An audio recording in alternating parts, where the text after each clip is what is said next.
Welcome to Luca is a Billionaire, where the only thing I invest in is your answers. You start by getting the essentials in place. Use your brand account and confirm eligibility, because without that the shopping tools stay locked. Next, enroll in the YouTube Partner Program or verify your channel if prompted. This unlocks commerce features.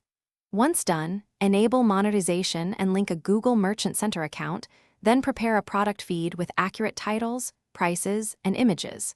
These steps let YouTube recognize your inventory and make your products shoppable in videos and live streams, so do them before moving on. Now you connect inventory to content, which is the complex middle. First, upload a clean product feed to Merchant Center and map key attributes like titles, prices, availability, and GTIN. Errors here block listings. Then, in YouTube Studio, tag products directly in your video editor or enable the product shelf for eligible uploads. Once that's configured, set up live streams with product cards and make sure to test everything on unlisted videos so you can catch layout or linking issues before going public.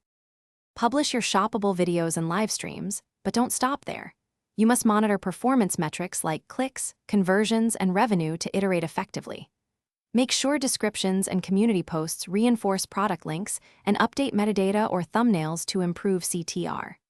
If a product tag fails to appear, check Merchant Center approval status, confirm the channel to merchant link, and verify eligibility settings, then reprocess the feed. One troubleshooting tip: if everything seems correct, clear cached page data and re-upload. Thanks for watching and please subscribe. It's the best investment you'll ever make.